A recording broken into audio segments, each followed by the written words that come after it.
ವಿದ್ಯುತ್ ಬೆಲೆ ಏರಿಕೆಗೆ ಧಿಕ್ಕಾರ ಧಿಕ್ಕಾರ. ವಿದ್ಯುತ್ ಖಾಸಗೀಕರಣ ಒಪ್ಪುವುದಿಲ್ಲ. ಬೇಕೇ ಬೇಕು. ವಿದ್ಯುತ್ ಬೆಲೆ ಏರಿಕೆಗೆ ಒಪ್ಪುವುದು. आज हम यहाँ पर कंज्यूमर फोरम जो इलेक्ट्रिसिटी जो इस्तेमाल करने वाले का कंज्यूमर फोरम की ओर से यहाँ पर आए हैं।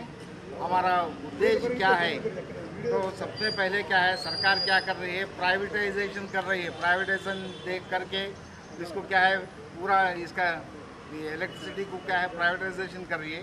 और दूसरी बात क्या है बोलते तो स्मार्ट मीटर लगा रही है। स्मार्ट मीटर लगाने से एडवांस प्रीपेड बिल हमको देना पड़ेगा और यूँ ही हमारे पास उसके अंदर से करेंसी ख़त्म हो जाएगी, हमारा विद्युत का हमारा जो इलेक्ट्रिसिटी पावर जो है पूरा शटडाउन हो जाएगा।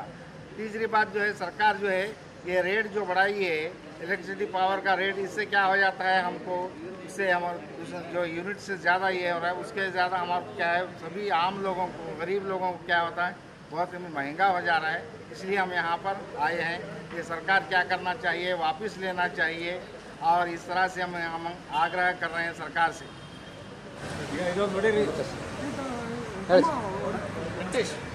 ವಿದ್ಯುತ್ ಬಳಕೆದಾರರ ಸಂಘದಿಂದ ಗುಲ್ಬರ್ಗ ಶಾಖೆ ವತಿಯಿಂದ ಇವತ್ತು ನಾವು ಸಪ್ತಾಹ ಅಂಗವಾಗಿ ಪ್ರತಿಭಟನೆ ಹಮ್ಮಿಕೊಳ್ಳಲಾಗಿದೆ. ಗುಲ್ಬರ್ಗ ಸಾರ್ವಜನಿಕರೆಲ್ಲ ಮನೆ ಮಾಡಿಕೊಳ್ಳೋದೇನೆಂದರೆ ಈಗ ಎಲ್ಲ ಕಡೆಗೆ ವಿದ್ಯುತ್ ಬೆಲೆಗಳು ಜಾಸ್ತಿ ಮಾಡ್ತಿದ್ದಾರೆ ಸರ್ಕಾರ, ಅದನ್ನು ನಾವು ವಿರೋಧಿಸ್ತಾ ಇದ್ದೀವಿ. ನಾವು ಖಂಡಿತ ಅದನ್ನು ನಾವು ವಿರೋಧಿಸ್ತಾ ಇದ್ದೀವಿ. ಆಮೇಲೆ ಸರ್ಕಾರ ಇವತ್ತು ಏನಾಗಿದೆ, ಪ್ರತಿಯೊಂದು ಬೆಲೆಗಳು ಜಾಸ್ತಿ ಮಾಡ್ತಿದ್ದಾರೆ. ಹಾಲಿನ ದರ ಜಾಸ್ತಿ ಆಯಿತು, ಪೆಟ್ರೋಲ್ ದರ ಜಾಸ್ತಿ ಆಯಿತು, ಪ್ರತಿಯೊಂದು ಬೆಲೆಗಳು ಜಾಸ್ತಿ ಆಗ್ತಿದೆ. ಇದ್ರ ನಾವು ಅಪೋಸ್ ಮಾಡ್ತಾಯಿದ್ದೀವಿ. ಇದು ಸರ್ಕಾರ ಏನು ಮಾಡ್ತಂದ್ರೆ ಒಂದು ಕೈಲಿ ನಾವು ಈ ಕೊಟ್ಬಿಟ್ಟು ಇನ್ನೂ 10 ಕೈಲಿ ಕಿತ್ಕೊಳ್ಳೋವಂಥ ಕೆಲಸ ಮಾಡ್ತಿದ್ದೀವಿ. ಈಗ ನೋಡಿ ಸರ್ಕಾರ ಈಗ ಸ್ಮಾರ್ಟ್ ಮೀಟರ್ ಅಂತ ಕೂಡಿಸ್ತಿದ್ದಾರೆ. ಸ್ಮಾರ್ಟ್ ಮೀಟರ್ ಕೂಡಿಸ್ತಾರೆ ಅಂದರೆ ಇದ್ರ ಉದ್ದೇಶ ಏನು, ಇಲ್ಲಿ ಇರುವಂಥ ಇಲಾಖೆಯಲ್ಲಿರುವಂಥ ಅನೇಕ ಎಂಪ್ಲಾಯೀಸು ಉದ್ಯೋಗ ಕಳ್ಕೊಳ್ತಿದ್ದಾರೆ. ಯಾಕಂದರೆ ಮೀಟರ್ ರೀಡರ್ ಹೋಗ್ತಿದ್ದಾರೆ ಅಥವಾ ಬಿಲ್ ತೊಗೊಂಡು ಹೋಗ್ತಿದ್ದಾರೆ, ಕೆಲಸ ಮನೆ ಹೋಗ್ಬೇಕಾಗುತ್ತೆ. ಇದು ಭಾಳ ಅನ್ಯಾಯ ಆಗ್ತಿದೆ.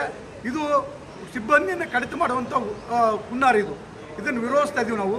ಸ್ಮಾರ್ಟ್ ಮೀಟರ್ ಒಂದು ವೇಳೆ ಬಂತಂದರೆ ನಾವು ವಿದ್ಯುತ್ತು ಯಾವಾಗ ಹೋಗುತ್ತೆ ಮನೇಲಿ ಗೊತ್ತಿಲ್ಲ. ನಾವು ಯಾವ ಫೋನ್ ರೀಚಾರ್ಜ್ ಮಾಡ್ತೀವಿ ಆ ರೀತಿ 3 ತಿಂಗಳು ರೀಚಾರ್ಜ್ ಮಾಡಬೇಕು. ಅಥವಾ ಫೋನ್ ನಿಂತಿತ್ತು ಅಂದ್ರೆ ಯಾವ ರೀತಿ ನಮಗೆ ಬಿಲ್ ಮತ್ತೆ ನಾವು ರೀಚಾರ್ಜ್ ಮಾಡಿರಬೇಕು ಅದೇ ರೀತಿಯಲ್ಲಿ ರೀಚಾರ್ಜ್ ಮಾಡೋ ಅಂತ ಹೇಳ್ತಿದ್ದಾರೆ. ಇದು ಭಾಳ ಅನ್ಯಾಯ. ಯಾಕಂದರೆ ನಮ್ಮ ದೇಶ ಬಡ ರಾಷ್ಟ್ರ ದೇಶ ಆಗಿದ್ದರಿಂದ ಇಲ್ಲಿ ಈ ವ್ಯವಸ್ಥೆ ನಡೆಯಂಗಿಲ್ಲ. ಅದನ್ನು ನಾವು ಖಂಡಿತವಾಗಿ ವಿರೋಧ ಮಾಡ್ತಿದ್ದೀವಿ. ಆಮೇಲೆ ಇದೊಂದು ಒಂದು ಯೂನಿಟ್ಗೆ 36 ಪೈಸೆ ಕಲೆಕ್ಟ್ ಮಾಡ್ತಿದ್ದಾರೆ. ಇದು ಯಾಕಂತ ಹೇಳಿದರೆ ಸಿಬ್ಬಂದಿ ಅವರಿಗೆ ನಾವು ಪೆನ್ಷನ್ ಕೊಡ್ತೀವಿ ಅಂತ ಹೇಳ್ತಿದ್ದಾರೆ. ಇದು ಯಾವ ನ್ಯಾಯ? ಸರ್ಕಾರ ಇವರಿದು ಯಾಕೋಸ್ಕರ ಸರ್ಕಾರ ಅಂದರೆ ತಮ್ಮ ಇಲಾಖೆಯಲ್ಲಿ ಯಾರು ನಿವೃತ್ತಿ ಆಗ್ತಾರ ಅವರಿಗೆ ಅವರು ಪಿಂಚಣಿ ಕೊಡಬೇಕು, ಗ್ರ್ಯಾಚ್ಯುಟಿ ಕೊಡಬೇಕು. ಅವು ಇಲಾಖೆಯ ಕೆಲಸ. ಅದು ಬಿಟ್ಟು ಇವತ್ತು ಸಾರ್ವಜನಿಕರ ಮೇಲೆ ಇವರು 36 ಪೈಸೆ ಒಂದು ಯೂನಿಟ್ ಕಲೆಕ್ಟ್ ಮಾಡ್ತಿದ್ದಾರೆ. ಇದು ಜನವಿರೋಧ ನೀತಿ. ಇದು ನಾವು ಖಂಡಿತವಾಗಿ ವಿರೋಧ ಮಾಡ್ತಿದ್ವಿ. ಇದನ್ನು ಮಾಡಬಾರ್ದು ಅಂತ ಹೇಳಿಬಿಟ್ಟು ನಾವು ಈಗಾಗಲೇ ಸರ್ಕಾರದ ವಿರುದ್ಧ ನಾವು ಆಲ್ ಡೇ ಲೆವೆಲ್ ಪ್ರತಿಭಟನೆ ಮಾಡ್ತಿದ್ದೀವಿ. ನಾವು ಎಲ್ಲ ಕಡೆಗೆ ಹೋರಾಟ ಮಾಡ್ತಿದ್ವಿ. ಗುಲ್ಬರ್ಗೆಲ್ಲ ಸಹ ಈ ಸಪ್ತಾಹ ಪೂರಕವಾಗಿ ಇವತ್ತು ನಾವು ಪ್ರತಿಭಟನೆ ಹಮ್ಮಿಕೊಂಡಿದ್ದೀವಿ.